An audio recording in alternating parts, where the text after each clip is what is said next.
Hello and welcome to Surfing Your Edge. I'm Christine. I'm so happy you're here. And today I thought I would bore you with the little story of how I became the Surfing Your Edge coach. So let's start. Um, let's see. I was 29 years old and still trying to figure out what to do with my life. I'd basically gotten two college degrees, lived in three different states at that point. Is that true? Yes, that's true. And had been trying out different jobs in the adult world and was just finding that it was hard to figure out where I fit in. And I have a lot of passions, a lot of interests. I thought I was going to have get a PhD until I realized that to be a PhD, you need to be a specialist, right? You've got to want to go really deep into one area. And that is just not me. I want to know a little bit about everything. And so I was not PhD material. I was not MD material. I was just not material for specialization. And because I had so many different interests, it was really hard for me to figure out if I should be a journalist. I got my master's in professional writing just as the first wave of newspapers were shutting down and firing everybody. So that, kind of cut journalism out. And then it was like, well, maybe I should be a scientist. I'm crazy about the environment. I love, marine environments. Maybe I should be a marine biologist. And, I just went a writer. Anyway, I was all over the place trying out different things. And what I really hoped was that somebody somewhere knew where all of these passions and ideas and skills could make the biggest difference. So when I was 29, my husband found a two-page article in the newspaper inviting people to go on a cross-country bike trip from Seattle, Washington to Washington, D.C. It was 3,200 and some odd miles. And it was a fundraiser for the American Lung Association. And at the time, I had pretty strong asthma. I was overweight, quite overweight. I didn't own a bike. And yet I thought, oh, sure, let me just join this fundraiser for the American Lung Association, travel across the country on a bike, and somewhere in, the middle of the Badlands or on some mountain peak somewhere, the universe will whisper in my ear, when you get off of this ride, you go home and you do this. You find this kind of company, apply for this kind of job, and all of your skills and passions and all of you can come to the table, right? And I thought, okay, this is the thing. I'm going to get quiet. The universe is going to speak. It's going to be amazing. And what do you think happened? I went on an amazing trip. I learned a lot about myself. I became actually, even now, I was 29 at the time, I'm 57 today, and I still think that I probably was the fullest expression of who I was at that time, of any time of any time in my life, right? That I was most me then. I might be a different version of me now, but I was me. I was willing to say what I thought. And feel comfortable no matter where I was. And even if people were challenging me, and they did, because of my asthma and because of the fact that I was a novice cyclist who didn't know what she was getting herself into, there were days when I did not ride and I did not ride on the cross country bike trip. And I was on a support and gear vehicle instead. And there were cyclists on that trip who thought, that unless all 720 of us were riding every single mile every single day, somehow those of us who weren't participating that fully were diminishing the accomplishment of those people who were able and willing to go we called them every friggin' inchers, EFI.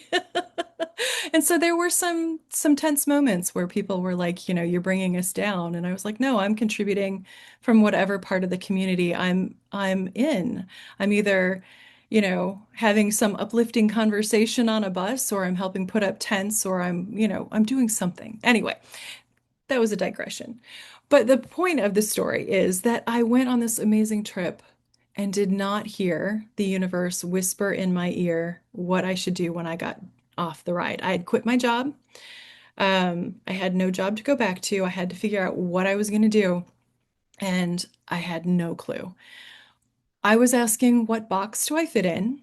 I think you've probably heard me say this before. I was asking, what box do I fit in? And the answer I was getting, be you. And that did not make any sense to me. So I got off that ride and I sank into the biggest depression of my life. And that's saying a lot because I had already gone through a major depression in my early 20s when I was considering suicide. So to say that, I spent another 2 years deeply depressed was very, very painful. And people would ask me, how was your ride? And it was like, I almost didn't want to tell them because I felt like a failure. Because not only because I didn't ride every mile, but because my goal of figuring out who I was not accomplished. So I came home and I just kept struggling, right? I wrote a memoir about the cross country bike trip. I got married. Yeah, well, I was already married, but I had my wedding. I tried a couple of different jobs and I just kept going. And for the next, oh, wow, 15 years or so, I just kept feeling like there was more. There had to be more. I could do more. I was helping one person put her ideas into the world, um, a very talented artist, and I wanted to help more people be able to put their ideas into the world. I wanted more people to feel empowered and to have the support that I could offer in figuring out what was next for them and what was possible. So, around the year, I don't know, somewhere around the year 2005, I started learning about becoming a nomadic solopreneur. And I thought, oh, this is it, right? This is gonna be me. I love travel, I love adventure. Um, and I started researching. I hired a coach to help me figure out what my business would be. I read every book, read every podcast, and just spent a good solid 10 years learning, right? Learning about how to build a business, learning about how to be a nomad. And yet I felt like I was not prepared to take the step to get moving on that path because I wasn't ready, right? I wasn't ready.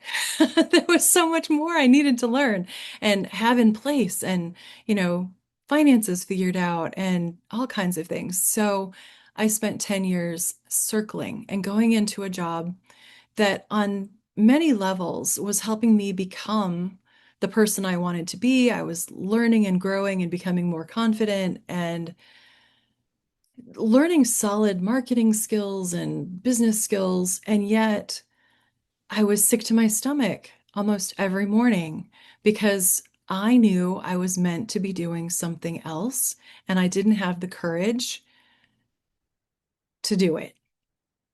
And it just built and built and built. And I started doing this thing where I would say, okay, when I get these three projects completed for my employer, I will give my notice and I will start my job, my business, right?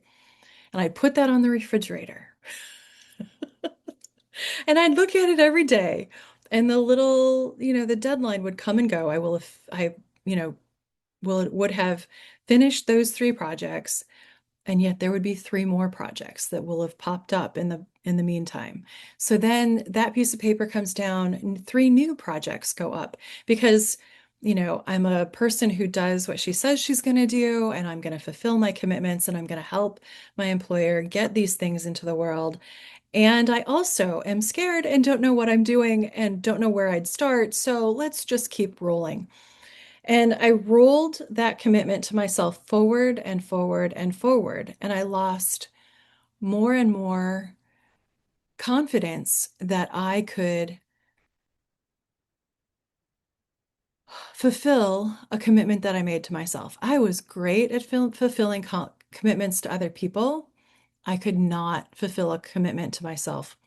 So I started doing crazy things like signing up for 100-mile bike trips. Or actually, I signed up for one that was 200 miles. It was a Saturday and Sunday where you rode 100 miles each day. And I'm like, if I can do that, then I can prove to myself that I can follow through on a commitment that I make to myself. And so I would just go out and do insane things like beating my body up to prove to myself that I could follow through. And that was great and fun and gave me something to talk about and cool stories. But it didn't help me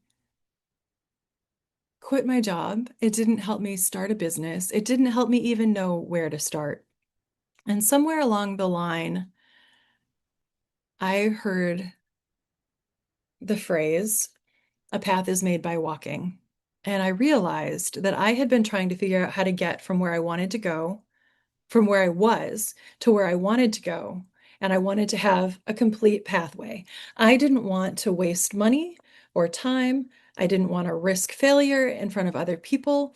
I wanted to just make my decision and follow my path and get there and succeed and jump through all the hoops and show that, hey, you're a talented, smart woman. You can figure this out. You can do it. That's what I wanted. And instead, what I saw was this black wall in front of me. I couldn't figure out, I wasn't even sure what was on the other side of it. What was it exactly that I was driving toward? I just knew there was more. There was something else out there. So that was the first story. Second story. There was a person who I think is very much like me, who I found online, who had gone all the way through and gotten her PhD in research, scientific research. And then in the middle of getting her PhD, realized she hated research and did not want to be a scientific researcher for the rest of her life. And so her blog was all about figuring out what she was going to do instead. And she likened herself to a lichen growing on a rock, right? Where every day you wake up and you feel for the sun. Where's the sun? Let's grow toward the sun today. And that is how she figured out how she was going to be in the world. She got up every day, leaned into the sun. So those two things were kind of the pebble that got kicked down the mountain that got me moving. Um, the other thing that got me moving was the universe got tired of me waiting and said, okay, fine, we are going to move you out of this situation and you're going to have to start over. My husband changed jobs and we had to move from our one state to another. And if I was going to continue to be married, I had to quit my job and move and start over. So that's how I really got going. But even then, there was um, more to grow, right? I started out with the idea that I would help older people, 40s and 50s, who had had a dream